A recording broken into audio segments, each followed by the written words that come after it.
దానికి కేసీఆర్ చెల్లించిన ఇంట్రెస్ట్ ఎంత అంటే 11.5% highest. The lowest is 9.5, the highest is 11.5. ఇంత అడ్డగోలుగా బాధ్యతారహితంగా 3,15,000 కోట్ల రూపాయలు ఓన్లీ 2 కార్పొరేషన్స్ నేను చెప్పేది. ఈ 2 కూడా కేంద్ర ప్రభుత్వాన్ని. ఇప్పుడు నేను 3వ కార్పొరేషన్ సంప్రదించిన. They are dedicated for railway constructions.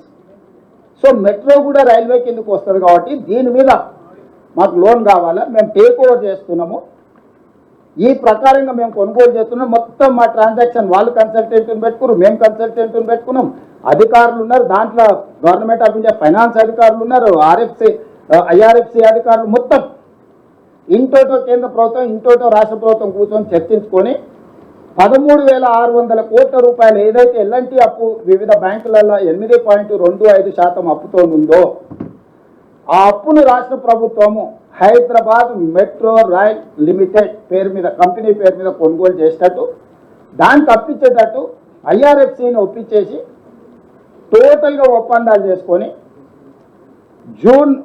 మే 30 తారీఖు నాటికి లోన్ డిస్బర్స్మెంట్ చేయాలి. జూన్ 1 నుంచి కంప్లీట్గా మెట్రో మేము టేక్ ఓవర్ చేయాలి ఎల్ఎన్టీ నుంచి. మా సిఎస్ గారు అందరు పోయి అక్కడ చైర్మన్తో అందరితో కూర్చొని ఒప్పందాలు చేసి మీరు అందరు కూడా పేపర్లలో చూసి టోటల్గా ట్రాన్సాక్షన్ అంతా కంప్లీట్ అయిపోయింది.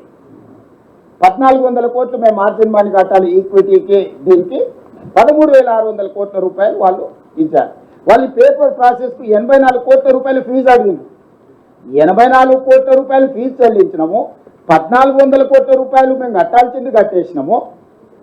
కరెక్ట్ ఈ టైంలో కిషన్ రెడ్డి వెళ్ళి 20 తారీఖు నాడు అసలు కథ ఇక్కడ మొదలైంది. ట్రాన్సాక్షన్ అంతా ఎవరికి ఇది లేకుండా ట్రాన్స్పరెంట్గా కంప్లీట్ ట్రాన్సాక్షన్ క్లోజ్ చేసేసి 29 నాడు మా వాళ్ళు అన్ని పెట్టేసి డబ్బులు ఇచ్చేసి అయిపోయిందని మా వాళ్ళు సెలబ్రేషన్స్ కూడా చేసుకున్నారు. మా అధికారులు అందరూ మేము చాలా ఎఫర్ట్స్ పెట్టినాం, చాలా ప్రెజర్లో ఉండే అయిపోయింది అది. ఇక్కడ మీడియా మిత్రులారు మీరు ఆలోచన, ఏ రేట్ ఆఫ్ ఇంట్రెస్ట్ తెచ్చినా అనుకుంటుంది 13,600 కోట్లు 4%కు తీసుకొచ్చిన. చంద్రశేఖరరావు, నరేంద్ర మోడీలు వీళ్ళందరూ 8, 9, 10, 11% వెళ్తే నేను ఐఆర్ఎఫ్సిని, ఇది ఐఆర్ఎఫ్సి మిడిల్ మెన్, జపాన్ నుంచి నిధులు, జపాన్లో అతి తక్కువ రేట్ ఆఫ్ ఇంట్రెస్ట్ ఇచ్చేటోళ్లకు ఈ ఐఆర్ఎఫ్సి కార్పొరేషన్ మధ్యవర్తిగా పెట్టి జపాన్ నుంచి ఐఆర్ఎఫ్సి కార్పొరేషన్ లోన్ తెచ్చుకునేటట్టు వాళ్ళ కమిషన్ యాడ్ చేసుకొని వాళ్ళు నాకు లోన్ ఇచ్చేటట్టు అన్నీ కలిపి 4%, 20 సంవత్సరాల సమయానికి 4% రేట్ ఆఫ్ ఇంట్రెస్ట్లో నేను 13,600 కోట్ల రూపాయలు అప్పు తెచ్చుకొని ట్రాన్సాక్షన్ అంతా క్లోజ్ చేసిన. ఇవాళ 4%తో నేను అప్పు తెచ్చుకుంటే నాకు సేమ్ 1,100 కోట్లే ప్రతి సంవత్సరం ఆదాయం వస్తే 450-500 కోట్లు నాకు మెయింటెనెన్స్కి పోయినా నాకు అప్పు కట్టంగా ఇంకో 100 నుంచి 150 కోట్లు నాకు ప్రాఫిట్ ఉంది మెట్రో డే 1 నాడే. జూన్ 1 నాడు నేను హ్యాండ్ ఓవర్ చేసుకుంటే వాళ్ళు అప్పు చెల్లించి సంవత్సరం తిరిగే లోపల ఇదే metro as it is where it is కండిషన్లో నాకు 150 కోట్ల రూపాయల లాభం ఉంది. నా భవిష్యత్ విస్తరణ కూడా నిర్మించుకోవడం ఈజీ అవుతుంది. ఇది ప్రాఫిట్ మేకింగ్ బిజినెస్. సంవత్సరానికి 400-500 కోట్ల లాస్ మేకింగ్ బిజినెస్ నుంచి బ్యాంకుల అప్పును రేట్ ఆఫ్ ఇంట్రెస్ట్ తగ్గించుకుంటే ప్రాఫిట్ మేకింగ్ బిజినెస్గా మారింది. కిషన్ రెడ్డి గారు మే 20 తారీఖు నాడు కట్టర్ని, 21 నాడు అశ్విని వైష్ణవ్ని కలిసి ఇంత సులువుగా మీరు రేవంత్ రెడ్డి వస్తే పనులు చేస్తే తెలంగాణ రాష్ట్రంలో బీజేపీ ఉండాలన్నా మూసేయాలన్నా, ఈ తెరకాసు పెట్టుతో ఇప్పుడు లోన్ డిస్బర్స్ చేయకుండా పీడముడు వేసుకొని కూర్చుంది కేంద్ర ప్రభుత్వం. అందుకు ఇన్ని రోజుల నుంచి కిషన్ రెడ్డి వెనకాల పడుతున్నా నేను.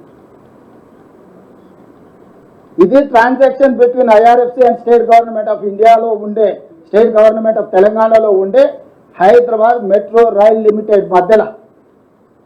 ఇది కంప్లీట్ కార్పొరేట్ బిజినెస్ స్ట్రక్చర్. ప్రతి ఒప్పందం ఉంది. చివరి రోజు ఈరోజు నిధులు రిలీజ్ కావాలి. ఈ రోజు నిధులు కిషన్ రెడ్డి విడుదల చేయిస్తాడా చేయించాడా 13,600 కోట్ల రూపాయలు. నేను సూటిగా కిషన్ రెడ్డిని అడుగుతున్నా, అయ్యా ఈ మొత్తం వ్యవహారంలో కాంగ్రెస్ పార్టీకి కానీ లేకపోతే ఇంకొకరికి కానీ ఎవ్వరొక్క రూపాయి తీసుకుపోయేది కాదు. ఉన్న లోను యాస్టీస్గా ఎల్ఎన్టీకి డబ్బులు పోతాయి. 1400 కోట్ల రూపాయలు ఈక్విటీ పోతే 13,600 కోట్ల రూపాయలు లోన్ ఎల్ఎన్టీ నుంచి మన హైదరాబాద్ మెట్రో రైల్ లిమిటెడ్కు బదిలీ అవుతాయి. 8.5% రేట్ ఆఫ్ ఇంట్రెస్ట్ కట్టే బదులు 4% రేట్ ఆఫ్ ఇంట్రెస్ట్ కట్టే Hyderabad metro rail limited profit making business company కింద వస్తుంది. ఎప్పుడైతే మాకు ఇది వస్తుందో మన కట్టర్ని కట్టిన నువ్వు ఇది ఓనర్షిప్ తీసుకుంటే ఇమ్మీడియట్గా phase 2కి మనం ఆలోచన చేద్దామని. అండ్ phase 2లో phase 1 phase 2 కలిపి నడపాలంటే ఇది అదే అని అధికారులు తిరగాల్సి బట్టి నేను మాట చెప్పిన, సార్ మీరు ఏమొద్దు ఎన్ఓసి అని, మా హైదరాబాద్ మెట్రో రైల్ లిమిటెడే సేమ్ అదే ఐఆర్ఎఫ్సి ద్వారా లోన్ తెచ్చుకొని 122-123 కిలోమీటర్లు ఏదైతుందో 40,000 కోట్ల రూపాయలు అవుతుంది. ఆ 40,000 కోట్ల రూపాయలు కూడా 4% రేట్ ఆఫ్ ఇంట్రెస్ట్ తెచ్చుకొని మేమే కట్టుకుంటాము. మీ 50% కేంద్ర భాగస్వామ్యం కూడా మాకు వద్దు, మొత్తం మహారాష్ట్రమే కట్టుకుంటుందని లెటర్ ఇచ్చి వచ్చిన అక్కడికక్కడనే. నీకు ఇష్టమైతే జాయిన్గా, నీకు కష్టం అనిపిస్తే, నీకు రాజకీయ ఒత్తిడి ఉంటే అన్ని రాష్ట్రాలకు మెట్రోలో 50% చేరి నువ్వు ఇచ్చినావు, నాకు మాత్రం ఇయ్యని అంటున్నావు.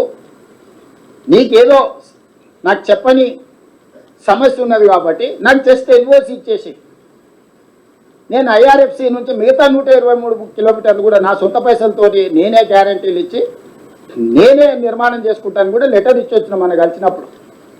ఇంకా చిక్కపోయేది, ఓహో మాకు సంబంధం లేకుంటేనే మొత్తం 200 కిలోమీటర్లు రేవంత్ రెడ్డి మెట్రో కట్టుకుంటే ఇక నరేంద్ర మోడీ గారి గురించి చర్చ ఉండదు, కిషన్ రెడ్డి గురించి చర్చ ఉండదు, కేంద్ర ప్రభుత్వం గురించి చర్చ ఉండదు. నగర ప్రజలకు రాష్ట్ర ప్రభుత్వం మొత్తం మెట్రో నిర్మాణం చేసి అంకితం చేస్తే రాజకీయంగా మాకు నష్టం వస్తుందని చెప్పి ఈరోజు కుట్రపూరితమైన ఆలోచనతోటి ఈరోజు ఇది ఎక్కడికక్కడ చిన్నాభిన్నం చేయడానికి బీఆర్ఎస్ బీజేపీ కలిసి కుట్ర చేస్తున్నాయి. నేను రాజకీయపరమైన ఆరోపణలు నేను చేయదలుచుకోలేదు. నేను కిషన్ రెడ్డి గారికి విజ్ఞప్తి చేస్తున్నా, మీరు సికింద్రాబాద్ పార్లమెంట్ సభ్యులు, అంతకంటే ముందు ఇదే పార్లమెంట్లో అంబర్పేట నుంచి మీరు శాసనసభ్యులు, చేవెళ్ళ మీ పార్టీ పార్లమెంట్ సభ్యుడు, మెదక్ మీ పార్లమెంట్ సభ్యుడు, మల్కాజ్గిరి ఈటల రాజేందర్ గారు 100% మీ 4 ఎంపీలు ఉన్న ప్రాంతంలోనే ఈ మెట్రో విస్తరణ ఉంది. ఈ మెట్రో విస్తరణ జరిగే దగ్గర మా గణేష్ ఒకడు, మా నవీన్ ఇద్దరు ఉన్నారు ఎమ్మెల్యేలు. మాకేం పెద్ద ఈడ ప్రజాప్రతినిధులు కూడా లేరు. మిగిలిన వాళ్ళు మీ బీఆర్ఎస్ వాళ్ళు, మీ తమ్ముళ్ళే ఉండరు. శత్రువులు అంటూ ఎవరైనా కిషన్ రెడ్డికి ఉంటే ఒకవేళ శ్రీ గణేష్ ఉండొచ్చు, నవీన్ యాదవ్ ఉండొచ్చు. ఈ సిటీలో మొత్తం మీ ఎమ్మెల్యేలు మీ ఎంపీలు మీరే కదా అన్నదమ్ముళ్ళు. ఎందుకు కిషన్ రెడ్డి బాధ్యత తీసుకోడు? కిషన్ రెడ్డి నిజంగానే మెట్రో అయిపోయిన దానికి కట్టర్ని కలిసినప్పుడు నన్ను ఎందుకు తీసుకుపోడు?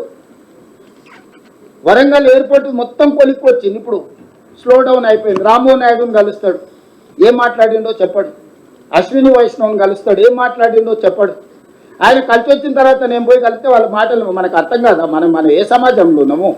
ఒక మనిషి మనతో వ్యవహరించేది, మాట్లాడే విధానాన్ని మనం అర్థం చేసుకోలేమా?